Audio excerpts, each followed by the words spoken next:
नमस्कार दोस्तों, स्वागत है आपका अपने YouTube चैनल पर जिसका नाम है DD VRJ।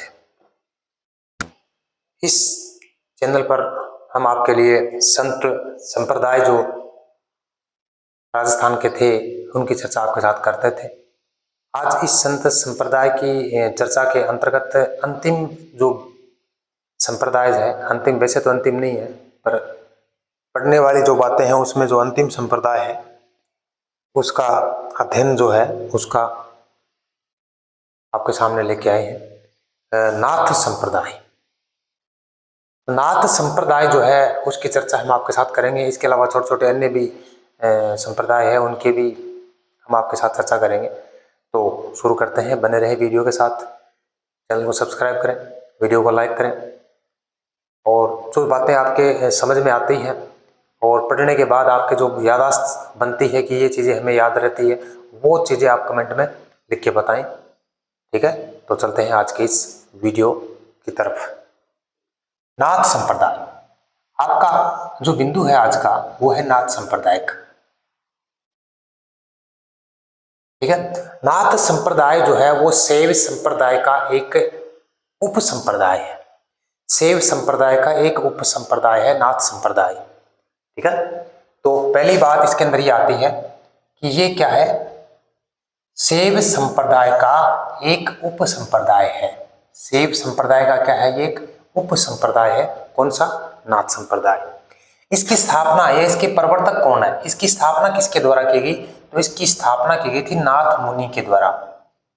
इसके प्रवर्तक कौन है? नाथ मुनि। कौन है भाई इसके प्रवर्तक? नाथ मुनि है इसके प्रवर्तक। अब बात करते हैं राजस्थान से संबंधित। तो राजस्थान में जोधपुर के राजा थे मानसिंह। जोधपुर के राजा कौन थे? मानसिंह। ये क्या थे? नाथ संप्रदाय के अनुयायी थे। कहाँ के थे?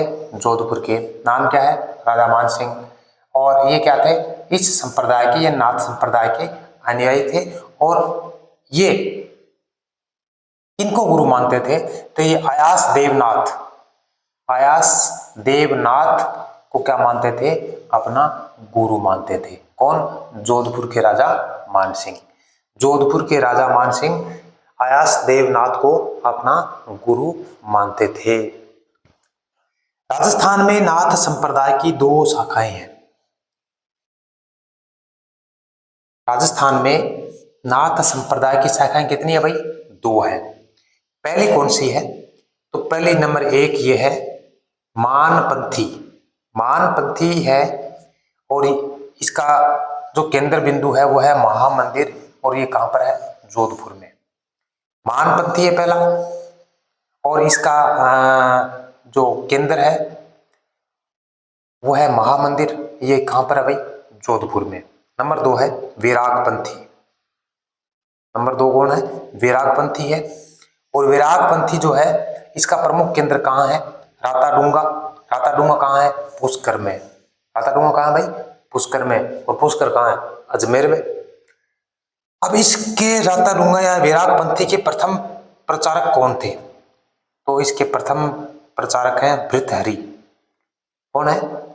भृतहरि। कौन है प्रथम प्रचारक? भृतहरि। दोबारा एक बार देखें, नाथ संप्रदाय की चर्चा की हमने। नाथ संप्रदाय जो है शैव संप्रदाय का उप संप्रदाय है। इसके प्रवर्तक है, इसके संस्थापक है, स्थापना करने वाले हैं नाथ मुनि है। जोधपुर के राजा मानसिंह इस संप्रदाय के अनुयायी थे और इनके गुरु थे अयास देवनाथ। राजस्थान में दो इनकी शाखाएं हैं। पहली है मानपंथी, इसका प्रमुख केंद्र है महामंदिर जोधपुर में। दूसरी है विरागपंथी, ये राताडूंगा पुष्कर में है। और इसके प्रथम प्रचारक कौन थे? भृतहरि। अब अन्य संप्रदाय जो बचे हुए हैं उनकी चर्चा हम आपके साथ करते हैं। अन्य संप्रदाय, अन्य संप्रदाय में है गुदड़ संप्रदाय। पहला कौन सा है? गुदड़ संप्रदाय। इसके प्रवर्तक है संत दास जी। संत दास जी इसके क्या है? प्रवर्तक है। यानी संस्थापक कौन है? संत दास जी। और इसकी प्रमुख पीठ, प्रधान पीठ जो है वो कौन सी है? दातड़ा। ये कहां पर है? भीलवाड़ा में। तो पहला कौन सा है? गुदड़ संप्रदाय। गुदड़ संप्रदाय जो है इसके प्रवर्तक है संत दास जी और प्रमुख पीठ का है दातड़ा है। और ये कहां पर है? भीलवाड़ा में। नंबर दो है नवल संप्रदाय। नवल संप्रदाय। इसके प्रवर्तक कौन है? नवलदास जी। देखो भाई ज्यादातर क्या होता है, इनके नाम के अनुसार ही इन संप्रदाय का नाम पड़ा है। तो नवल संप्रदाय जो है इसके प्रवर्तक है नवलदास जी महाराज, और इसकी प्रमुख पीठ कहाँ पर है? जोधपुर में है। प्रधान पीठ कहाँ है? प्रधान पीठ मुख्य जो पीठ राजस्थान की चर्चा करें तो वो कहाँ पर है? जोधपुर में है। तो दूसरा कौन सा है? नवल संप्रदाय। नवल संप्रदाय के प्रवर्तक कौन है? नवलदास जी, और प्रमुख पीठ कहाँ है? जोधपुर में। नंबर 3 अलखिया संप्रदाय, अलख जगाने वाले, ठीक है। तो इसके प्रवर्तक है साधु लालगिरी। क्या नाम भाई? साधु लालगिरी जो है इनके क्या है? प्रवर्तक है। और इसकी प्रधान पीठ जो है वो कहाँ है? बीकानेर में। कहाँ पर है भाई? बीकानेर में। तो अलखिया संप्रदाय जो है इसके प्रवर्तक है साधु लालगिरी, और प्रधान पीठ कहाँ पर है? बीकानेर में, ठीक है। अब इस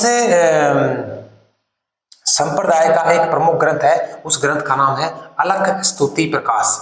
अलख स्तुति प्रकाश जो है इस संप्रदाय का क्या है? प्रमुख ग्रंथ है। इस संप्रदाय का प्रमुख ग्रंथ कौन सा है? अलख स्तुति प्रकाश प्रमुख ग्रंथ है। अब नंबर 4 है भाई आजीविक संप्रदाय। आजीविक संप्रदाय जो है वो अगला संप्रदाय है। इसकी स्थापना यानी इसके प्रवर्तक कौन है? मखली गोसाल। मखली गोसाल, इनका दूसरा नाम भी है गोसालक। क्या नाम भाई दूसरा?